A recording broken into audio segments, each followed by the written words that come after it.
Europe 1, j'ai choisi pour vous. J'ai choisi pour vous le Japon.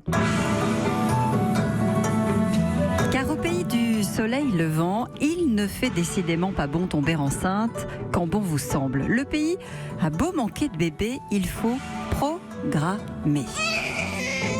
Jugez plutôt, il existe là-bas un calendrier des grossesses dans les entreprises et les salariés et ES sont obligés de s'y soumettre, quel que soit d'ailleurs leur désir d'enfant. Chacune votre tour, c'est le message.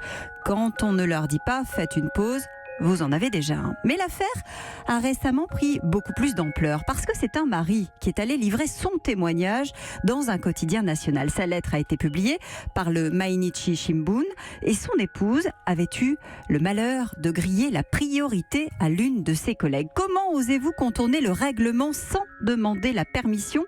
La sermonnait sa directrice. Ironie du sort, la future maman était puéricultrice et travaillait dans une crèche, ça ne s'invente pas. Et pourtant, il y a urgence au Japon à inverser la courbe de la natalité. 1 million seulement de nouveau-nés ont vu le jour l'année dernière. C'est moitié moins qu'il y a 50 ans.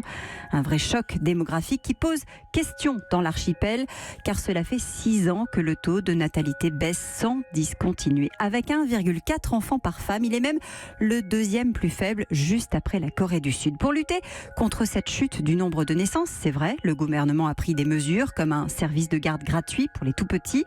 Mais le problème est clairement en amont, car devoir attendre son tour pour tomber enceinte a joué un rôle dans cette natalité, même si c'est illégal et que ces calendriers sont officiellement interdits. Une femme sur 5 l'a déjà vécu, une forme de discrimination de plus au Japon, où les femmes qui travaillent commencent à raconter le harcèlement qu'elles subissent. Un mot existe d'ailleurs là-bas pour ça, et cela va peut-être vous surprendre. Ce mot, c'est Matahara. Europe 1.